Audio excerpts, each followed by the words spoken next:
चलिए आज हम लोग टॉपिक पढ़ेंगे ब्लड एंड ब्लड ग्रुप। ठीक है, रक्त एवं रक्त समूह ना। रक्त क्या है? रक्त एक तरल संयोजी ऊतक है जिसका पूरे शरीर में परिवहन होता है। It is liquid connective tissue that circulate through out the body. PH value कितना होता है रक्त का? 7.3 से 7.4। थोड़ा सा छा रही है ना। अध्ययन स्टडी क्या बोलता है रक्त का अध्ययन को? हिमेटोलॉजी। रक्त के व्ययन के अध्ययन को क्या कहा जाता है? तो हिमेटोलॉजी। ठीक है, रक्त एक ऊतक है, कैसा? तो संयोजी ऊतक ना, यानी कनेक्टिव है। तरल संयोजी ऊतक के लिए सही विकल्प चुने। इसका क्या हो जाएगा आंसर? सी ना, यानी ब्लड। ठीक है, यदि रक्त संयोजी ऊतक है तो हड्डियां क्या है? तो संयोजी ऊतक है। हड्डी भी क्या आता है? संयोजी ऊतक आता है। नेक्स्ट इधर देखते हैं। चलिए नेक्स्ट क्वेश्चन है, तरल संयोजी ऊतक के लिए सही विकल्प चुने। तो क्या है? तरल एक ब्लड है ना, ब्लड। रक्त से संबंधित महत्वपूर्ण तथ्य। ठीक है, इंपोर्टेंट फैक्ट अबाउट ब्लड। मानव शरीर में रक्त की मात्रा सामान्यतः एक वयस्क मानव शरीर में लगभग साढ़े यानी 4.5 से लेकर 5.5 लीटर रक्त होता है ना। नवजात शिशु के शरीर में लगभग 300 से 400 मिलीलीटर रक्त होता है। शरीर के कुल वजन का 7 से 7.5% तक होता है ना। रक्त एक का घटक ना, कंपोनेंट ऑफ ब्लड पढ़ेंगे। रक्त एक तरल पदार्थ है जिसमें विभिन्न प्रकार की कोशिकाएं निलंबित रहती है। जैसे ब्लड, ब्लड में देखिए एक होता है तरल भाग यानी लिक्विड फॉर्म, लिक्विड पार्ट जो 55% रहता है, और एक होता है ठोस भाग यानी सॉलिड पार्ट जो 45% हमारे बॉडी में पाया जाता है ना। रक्त के तरल भाग को प्लाज्मा कहा जाता है। प्लाज्मा कहेंगे ना, रक्त को जो तरल भाग क्या बोलेंगे? प्लाज्मा कहेंगे। और रक्त का ठोस भाग आरबीसी, डब्ल्यूसी और प्लेटलेट से बना होता है। ठीक है, चलिए नेक्स्ट। प्लाज्मा का संरचना और कार्य पढ़ेंगे ना, यानी composition of function and plasma. चलिए देखिए, पानी पानी में 90 से 92% रक्त के द्रव्यमान को बनाए रखना और विभिन्न घटकों को घोलने में मदद करता है पानी। ठीक है, ग्लूकोज और अन्य शर्करा। ग्लूकोज क्या है? ऊर्जा प्रदान करना और चयापचय प्रक्रिया में शामिल होना। ठीक है, प्रोटीन का क्या काम है? प्रोटीन जो 7 से 8% पाया जाता है ना ब्लड में। तो एल्बुमिन होता है, एल्बुमिन हो गया, द्रव संतुलन को बनाए रखने में काम करता है। और ग्लोब्युलिन हो गया, प्रतिरक्षा प्रणाली का हिस्सा संक्रमण से लड़ना ना। और फाइब्रिनोजन का काम क्या है? रक्त का थक्का जमाने में मदद करता है। ऐसे विटामिन और हार्मोन्स भी इसमें स्ट्रक्चर काम करते हैं। और नेक्स्ट है अपशिष्ट उत्पाद यानी वेस्ट प्रोडक्ट। जैसे यूरिया, यूरिया प्रोटीन के अपघटन के दौरान उत्पन्न अपशिष्ट उत्पाद होता है। और क्रिएटिनाइन जो है मांसपेशियों के अपघटन के अपशिष्ट उत्पाद है। ये सब अपशिष्ट निकलते हैं ना, वेस्ट मटेरियल। क्वेश्चन देख लेते हैं। रक्त में डॉट डॉट नामक एक तरल मैट्रिक्स होता है जिसमें लाल रक्त कोशिकाएं डब्ल्यूबीसी और प्लेटलेट्स तैरते हैं। तो इसका क्या आंसर हो जाएगा? प्लाज्मा। रक्त का कौन सा घटक भोजन, CO2 और नाइट्रोजन युक्त अपशिष्ट का परिवहन करता है? इसका आंसर क्या हो जाएगा? प्लाज्मा। डॉट डॉट डॉट रक्त का वह भाग इसमें 92% पानी होता है और शेष 8% प्रोटीन, खनिज, हार्मोन, एंजाइम और अन्य पदार्थ होते हैं। तो इसका क्या हो जाएगा? प्लाज्मा में पाए जाते हैं। ठीक है, नेक्स्ट इधर आते हैं। चलिए देखिए इधर रक्त कोशिकाएं। ठीक है, रक्त कोशिकाएं ब्लड सेल पाड़ी ना। रक्त कणिकाएं 3 प्रकार की होती हैं। कितने प्रकार के? 3 प्रकार के। Blood corpuscles are of 3 types. ठीक है, लाल रक्त कणिकाएं को आरबीसी शॉर्ट नेम बोलते हैं ना, रेड ब्लड कॉर्पुसल्स। और इसी का क्या नाम है? आरबीसी का नेक्स्ट नेम, दूसरा नाम एरिथ्रोसाइट। क्या नाम है? एरिथ्रोसाइट। श्वेत रक्त कणिकाएं, दूसरा नंबर में कौन है? श्वेत यानी डब्ल्यूबीसी। इसका दूसरा नाम क्या है? ल्यूकोसाइट। डब्ल्यूबीसी को हम लोग क्या बोलते हैं? ल्यूकोसाइट बोलते हैं।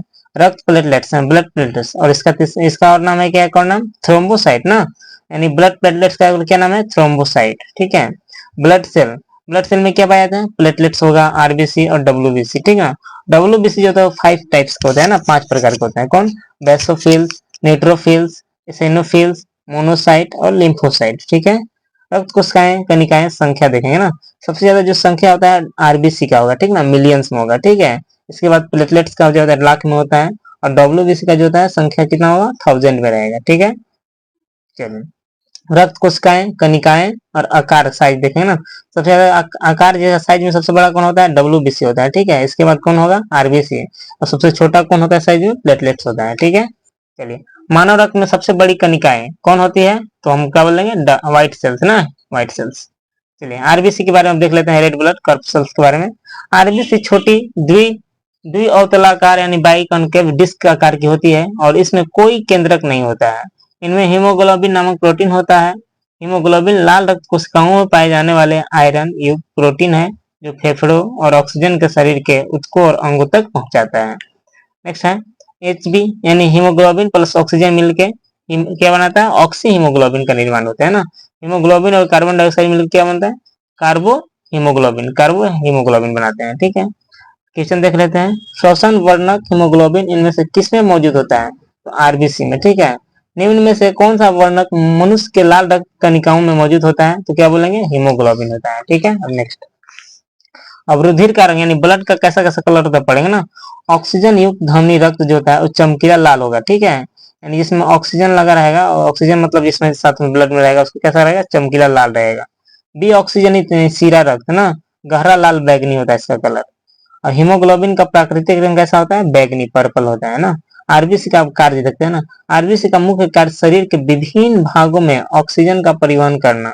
कार्बन डाइऑक्साइड को फेफड़ों तक भी ले जाते हैं जहां इसे बाहर निकाल दिया जाता है ना। चलिए क्वेश्चन देखते हैं। रक्त में पाए जाने वाले डॉट डॉट डॉट शरीर में ऑक्सीजन परिवहन के लिए जिम्मेदार कौन होता है? तो आरबीसी। ठीक है, आरबीसी का जीवन चक्र, उत्पत्ति और मृत्यु देखेंगे ना, लाइफ, ओरिजिन और डेथ कब कब होता है। आरबीसी का निर्माण अस्थि मज्जा यानी बोन मैरो में होता है। ठीक है, दूसरा पॉइंट, इनका जीवन काल लगभग 120 दिन होता है ना। तीसरा पॉइंट, पुरानी यानी आरबीसी तिल्ली होता है स्प्लीन और यकृत में नष्ट हो जाती है ना। आरबीसी में कोशिका अंगकों और केंद्रकों की कमी होती है। अपवाद में, लेकिन आरबीसी का अपवाद क्या है? इसमें इसमें कमी नहीं होगा ना, इसमें यानी ऊट में और लामा में न्यूक्लियस और सेल मेम्ब्रेन सेल ऑर्गेनेल पाई जाती है ना, ये अपवाद में। ठीक है, चलिए रक्त की कमी और अधिकता से रोग कौन कौन सा देखते हैं। पहला पॉइंट क्या है? रुधिर में डब्ल्यूआरबीसी की कमी से एनीमिया, जबकि अधिकता से पॉलीसेथेमिया अथवा पॉलीसेफोमिया त्वचा पर काले धब्बे रोग होते हैं ना। आरबीसी की कमी से एनीमिया रोग होता है।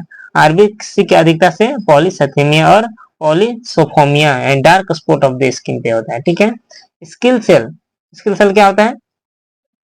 एनीमिया अनुवांशिक बीमारी है ना ये भी। चलिए अब डब्ल्यूबीसी के बारे में देख लेते हैं। श्वेत रक्त कोशिका है डब्ल्यूबीसी के बारे में ना। डब्ल्यूबीसी विभिन्न प्रकार की होती है, उनके आकार और संरचना में विविधता होती है। वे आकार में बड़े होते हैं और उनमें केंद्रक होते हैं ना। कार्य देख लेते हैं, फंक्शन इसका क्या क्या है। डब्ल्यूबीसी शरीर के प्रतिरक्षा प्रणाली का हिस्सा है और संक्रमणों से लड़ते हैं। वे बैक्टीरिया, वायरस और अन्य रोग जनकों को नष्ट करते हैं। निर्माण इसका कहाँ होता है? फॉर्मेशन कहाँ बनता है? तो अस्थि मज्जा बोन मैरो में। जीवन काल कितना होता है इसका? तो 13 से 20 दिन होता है ना। आकार इसका क्या होता है? अनिश्चित, इरेगुलर होता है, तो कोई शेप आकार नहीं होता है। चलिए नेक्स्ट देखते हैं। डब्ल्यूबीसी के अन्य नाम कौन कौन है देख लेते हैं। डब्ल्यूबीसी कौन नाम से? लड़ाकू कोशिका फाइटर सेल भी इसको बोलते हैं, भक्षक कोशिका भी बोलते हैं, रक्षक कोशिका बॉडीगार्ड सेल भी बोलते हैं, और सैनिक कोशिका शोल्डर सेल भी इसको अन्य नाम से जाना जाता है ना। डब्ल्यूबीसी का ही सब नाम से है। डब्ल्यूबीसी को दो श्रेणियों में बांटा जाता है, कौन कौन? एक कनिका का, एक अकनिका का, यानी ग्रेनुलोसाइट एवं अरेनुलोसाइट है। ठीक है, कनिकाएं में देखिए न्यूट्रोफिल्स, एसोनोफिल्स और बेसोफिल्स पाया जाता है ना। सबसे ज्यादा न्यूट्रोफिल्स की संख्या नंबर होता है ना इसमें कनिकाएं में, और बेसोफिल्स सबसे कम पाया जाता है। वैसे अकनिकाएं में लिम्फोसाइट और मोनोसाइट पाया जाता है ना। सबसे स्मॉलेस्ट साइज किसका होता है? लिम्फोसाइट का। सबसे लार्जेस्ट साइज किसका होता है? मोनोसाइट में। डब्ल्यूबीसी टाइप का, अब देखते हैं कितने टाइप होता है, फंक्शन इसका कार्य देखें ना। न्यूट्रोफिल्स, न्यूट्रोफिल्स का जो काम है बैक्टीरिया और फंगस को निकालकर नष्ट कर देता है, निकलकर। लिम्फोसाइट का जो काम है एंटीबॉडी बनाते हैं, वायरस से लड़ते हैं। मोनोसाइट का क्या काम है? मोनोसाइट मैक्रोफेज बनते हैं और कीटाणुओं को बचाते हैं। इसोनोफिल्स का क्या काम है? परजीवियों को मारते हैं, एलर्जी में मदद करते हैं। बेसोफिल का क्या काम है? एलर्जी में हिस्टामिन छोड़ते हैं। ठीक है, अब पढ़ेंगे तीसरा नंबर प्लेटलेट्स के बारे में। ठीक है, इसमें केंद्रक नहीं होता, प्लेटलेट्स में केंद्रक नहीं होता है ना, यानी न्यूक्लियस नहीं पाया जाता है। ये अस्थि मज्जा में उत्पन्न होते हैं, ये भी अस्थि मज्जा में उत्पन्न होता है। इसका शेप कैसा होता है? शेप देख लेते हैं। अगर एक्टिव रहेगा, इनएक्टिव निष्क्रिय, इसका डिस्क आकार के ना, डिस्क गोला ऐसा रहेगा। ठीक है, इसका उभयतल शेप। अगर एक्टिव रहेगा मतलब सक्रिय रहेगा तो इसका अनियमित कांटेदार या तारे जैसे शेप रहेंगे, ऐसा जैसे दिख रहा है। ठीक है, कार्य इसका क्या क्या होता है? चोट लगने पर प्लेटलेट सक्रिय हो जाते हैं और थक्का बनाने की प्रक्रिया शुरू करते हैं। तो क्षतिग्रस्त रक्त को वाहिकाओं पर जमा होकर रक्त स्राव को रोकते हैं ना, यानी रक्त ब्लडिंग रोकने में कौन हेल्प करता है? तो प्लेटलेट्स करता है। ठीक है, अब नेक्स्ट है रक्त थक्के में चरण ना। सबसे पहले इसके स्टेप देख लेते हैं, कैसे कैसे थक्का रुकता है ना, जब ब्लड क्लॉटिंग कैसे करता है। फर्स्ट स्टेप में क्या है? जब इंजरी, चोट लगने पर प्लेटलेट्स और क्षतिग्रस्त ऊतक थ्रोम्बोब्लास्टिन छोड़ते हैं, पहला नंबर पे स्टेप में आता है। और दूसरा स्टेप में क्या है? Thromboplastin plus calcium iron plus vitamin K मिलकर प्रोथ्रोम्बिन और थ्रोम्बिन में बदल देते हैं ना। ठीक है, तीसरा स्टेप में क्या है? थ्रोम्बिन जो होता है, थ्रोम्बिन फाइब्रोनिजन को फाइब्रिन में बदलता है। फोर्थ स्टेप में क्या होता है? फाइब्रिन का जाल बनता है, रक्त कशिकाएं फंसती है और थक्का बनता है। थक्का बनने का प्रोसेस था 4, हम लोग देख लिए ना। क्वेश्चन एक कर लेते हैं। कौन सी रक्त कोशिकाएं रक्त का थक्का जमाने और रक्तस्राव में रोकने में मदद करता है? तो प्लेटलेट्स करता है, ठीक है। ऐसी स्थिति में जहां हम घायल हो जाते हैं और खून बहने लगता है, खून बहने से दबाव में कमी हो सकती है, पंपिंग सिस्टम की दक्षता को कम कर सकती है। इससे बचने के लिए कौन सी कोशिकाएं मुख्य रूप से चोट के स्थान पर रक्त का थक्का जमाने में मदद करता है? तुरंत पर है ब्लड प्लेटलेट्स, प्लेटलेट्स का काम है ना। मैट्रिक्स अंतर कोशिका घाती इसको बोलते हैं। मैट्रिक्स संयोजी ऊतकों का ढांचा है, यह कोशिकाओं को सहारा देती है और जोड़ता है, जो उनकी सुरक्षा करता है, ठीक है। चलिए अब ब्लड ग्रुप के बारे में पढ़ लेते हैं। नेक्स्ट टॉपिक ब्लड ग्रुप, रक्त समूह ना। रक्त समूह की खोज पहले कार्ल लैंडस्टीनर ने 1901 ईस्वी में की थी। इसके लिए उन्हें वर्ष 1930 में नोबेल पुरस्कार भी दिया गया था।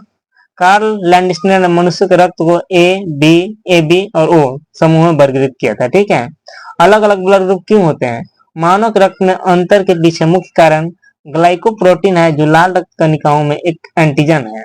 चलिए एंटीजन होता है, एंटीजन मीन्स प्रतिजन ना। देखिए एंटीजन ए, एंटीजन बी, ठीक है। एंटीजन की उपस्थिति के आधार पर मानव में रक्त का 4 समूह में होते हैं ना। यानी पहला antigen A, antigen B, antigen A B और एंटीजन ओ, ये 4 समूह में ना। इसमें एंटीजन नहीं होता है, इसमें किसमें? ओ में, ऑप्शन ऑफ एंटीजन कम रहता है। ये क्या है? ब्लड ग्रुप है ना, ये सब blood, A blood group, B blood, A B O, 4 blood group होते हैं। चलिए रक्त समूह में एंटीजन और एंटीबॉडी देखते हैं किस किस में होता है। चलिए ब्लड ग्रुप ए में एंटीजन ए होता है ना। अब एंटीबॉडीज में क्या होता है? प्रतिरक्षा प्रणाली, बी एंटीबॉडी होता है। और इसमें दान कर सकता है कौन कौन? ब्लड ग्रुप ए किसको दान कर सकता है? ए को और ए बी को। और किससे ले सकता है ब्लड? ए को और ओ के, ठीक है। और ब्लड ग्रुप बी देखिए, इसमें एंटीजन बी पाए जाते हैं और एंटीबॉडी कौन पाया जाता है? ए पाया जाता है, ठीक है। इसमें दान कौन कर सकता है ब्लड ग्रुप को? बी और ए बी। और इसमें प्राप्त कौन कर सकता है? बी और ओ ना। सर्वग्राही ए बी, ए बी क्या है? ए बी सर्वग्राही, सब कुछ देने वाला है ना, ठीक है। सर्वग्राही मीन्स लेने वाला होता है, देने वाला नहीं, देने वाला। ये किसको किसको? ए बी दान कर सकता है और प्राप्त किससे कर सकता है? ए बी से ए बी और सबसे प्राप्त कर सकता है ना, सबसे ग्रहण कर सकता है, सब ग्राही, ठीक है। और सर्वदाता यानी सबको क्या करेगा? दान करने वाला, ठीक है, सबग्राह। किसको किसको? ए को दान करेगा, बी को, ए बी को, सबको दान कर, सब ग्रुप को ना। और इसमें क्या नहीं, एंटीजन नहीं पाए जाते हैं, ओ में एंटीजन नहीं पाए जाते हैं और ए बी में एंटीबॉडी नहीं पाए जाते हैं, बस यही याद रखना है, ठीक है। चलिए नेक्स्ट इधर, निम्नलिखित में किस रक्त समूह में कोई प्रतिजन नहीं है ना, एंटीजन, तो ओ में प्रतिजन नहीं पाया जाता है ना। निम्नलिखित में किस रक्त समूह को सार्वभौमिक दाता के रूप में, तो हम लोग ओ के सार्वभौमिक दाता बोलते हैं ना। एबी रक्त समूह, एबी रक्त समूह वाला एक व्यक्ति किसी भी वर्ग रक्त ले सकता है, सही बात है। निम्नलिखित में इसके कौन सा रक्त समूह समूह नहीं है, तो किसका नहीं है? एसी समूह नहीं होता है। ए बी ओ प्रणाली रक्त समूह ओ की विशेषता क्या है? एंटीजन ए, एंटीजन बी की दोनों अनुपस्थिति होता है, सही बात। चलिए अब आरएच फैक्टर देख लेते हैं टॉपिक, ठीक है। आरएच फैक्टर, इसके कारण रक्त समूह पॉजिटिव और निगेटिव होते हैं ना। आरएच शब्द मूल रूप से रिसस फैक्टर संक्षिप्त नाम से लिया गया, संक्षिप्त नाम था ना। इसकी खोज 1940 में कार्ल लैंडस्टीनर और अलेक्जेंडर एस बिनर ने की थी, जो उस समय इसे रिसस मकाक बंदर की लाल रक्त कोशिकाओं में पाए जाने वाले एंटीजन को मानव में पाए जाने वाले एंटीजन के समान रूप में मानते थे। आरएच फैक्टर जो होता है, एंटीजन एक प्लस होता है, डी पीरियड होता है, इसमें एंटीजन डी होता है जो एब्सेंट होता है, निगेटिव ना। चलिए अब देखते हैं recipient RH plus RH negative ना, ये फैक्टर। इसमें कौन कौन है जो कैन रिसीव ब्लड कर सकता है? यस, आरएच फैक्टर जो है ब्लड रिसीव कर सकता है, ये भी रिसीव कर सकता है, यस ना, निगेटिव भी कर सकता है और आरएच प्लस को डोनेट भी कर सकता है, लेकिन ये आरएच नेगेटिव को डोनेट नहीं कर सकता है ना। चलिए आरएच जो नेगेटिव है वो क्या कर रिसीव कर सकता है ब्लड को? नहीं, आरएच फैक्टर प्लस को नहीं कर सकता है। आरएच माइनस को ब्लड को रिसीव कर सकता है, यस। प्लस को माइनस को कर सकता है ना, माइनस वाला माइनस को कर सकता है। और आरएच माइनस जो आरएच प्लस को डोनेट कर सकता है ना, आरएच जो माइनस है वो आरएच माइनस को डोनेट कर सकता है जी। चलिए ठीक है, देखिए अभी देख लिए red blood and complementary table है, दिया गया है कैसे कैसे डोनर कौन कौन करेगा ना। ओ समूह जो ओ नेगेटिव को सिर्फ दान करेगा वो किसी को नहीं दे सकता है ना। इसी ओ पॉजिटिव जो ओ नेगेटिव ओ पॉजिटिव को दान करेगा, ठीक है, बाकी किसी को नहीं करेगा। ऐसी सब टेबल देख लीजिए, आप टेबल को अच्छा से दिखा दे रहे हैं आपको, सब देख लेंगे ध्यान से, ठीक है। चलिए अब नेक्स्ट इधर देखिए, यूनिवर्सल डोनर कौन होता है? सार्वभौमिक दाता को बोलते हैं, ओ नेगेटिव इसे पाया जाता है। यूनिवर्सल रिसेप्टर किसको बोला जाता है? ए बी प्लस को बोलते हैं, ठीक है। यानी सार्वभौमिक प्राप्त करता है, सबसे प्राप्त करेगा ए बी प्लस ना। चलिए रुधिर समूह के अनुवंशिकता देखना है, ठीक है, वंशानुगतता ना, heredity of blood group, father और मदर, ये सब। फादर का ए बी अगर का है तो मदर का ओ, इससे क्या क्या बन सकता है देखिए, इसमें ए बी बन सकता है, संभावना है ना, ए बन सकता है, बी, ए चार ग्रुप बनने का पूरा संभावना है। अगर फादर का group blood group A B है और मदर का बी है तो ए बी बनेगा, ए बन सकता है, संभावना है, समन को ही बन सकता है। ओ बी बी बनेगा और बी बनेगा, ए तीन समूह बना ना, यानी बी बनने का चांस कितना 50% है और ए ग्रुप बनने का चांस 25% है और ए बी बनने का 25% चांस है। ठीक है, चलिए अगर फादर मदर का ए ग्रुप है और बी है मदर का, अगर फादर का ए है मदर का बी है तो देखिए क्या क्या बनता है, ओ अपने से लगाते हैं ना हम लोग, ओ लगाने के लिए ट्रिक लगा देते हैं बनाने के लिए। इसमें कौन कौन सा ब्लड ग्रुप बन सकता है, ए बी बनेगा, ए बनेगा, बी बनेगा, चार बनेगा, ये चारों बन सकता है ना, इसमें संभावना है। चलिए ऐसा ही टेबल है, father blood type table, mother blood type table, ऐसे हम जो बताया अभी। चलिए नेक्स्ट देख लेते हैं, विश्वव्यापी रक्त समूह ना, इसको टेबल देख लीजिएगा अच्छा से, ये वाला जो है अच्छा से ध्यान से। चलिए विश्वव्यापी रक्त समूह वितरण ना, यानी ब्लड ग्रुप ओ प्लस सबसे ज्यादा किसमें, सबसे ज्यादा संख्या किसका, ठीक है नोट हमारा पहले देख लीजिए इधर। ओ प्लस पूरी दुनिया में सबसे आम रक्त समूह है, ठीक है। और जो नेक्स्ट पॉइंट है, ए बी माइनस पूरी दुनिया में सबसे दुर्लभ रक्त, यानी नहीं के बराबर पाया जाता है। दुनिया की कुल आबादी में केवल लगभग 15% लोग ही आर एच माइनस से ऋणात्मक होते हैं। ठीक है, देख लीजिए ओ प्लस का कितना है 37% लोग हैं, ए प्लस का कितना है 27%, बी प्लस का 23%, ए बी प्लस कितना ब्लड ग्रुप वाले लोग 6% है ना, ओ माइनस वाले 2%, ए माइनस वाले 2%, बी माइनस वाले 1%, ए बी माइनस वाले 0.5% ना, सबसे कम इसी का। अब देख लेते हैं नेक्स्ट टॉपिक, एरिथ्रोब्लास्टोसिस फेटालिस ना, फेटालिसिस ये क्या होता है।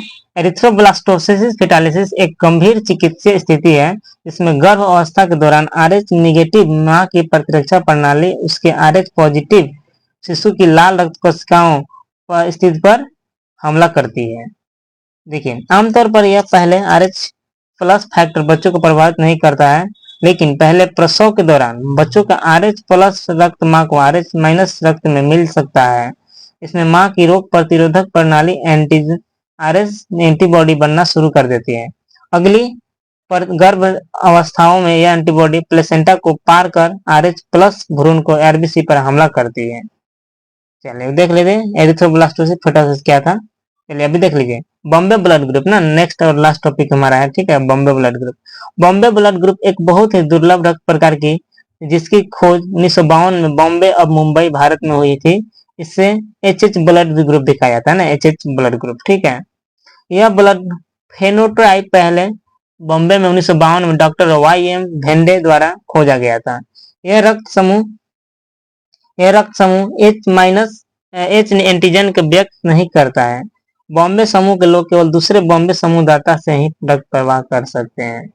यह अत्यंत दुर्लभ है, भारत में लगभग 10,000 में से एक तथा विश्व में 10 लाख में से एक होगा इसका। बस यही हमारा अंतिम है।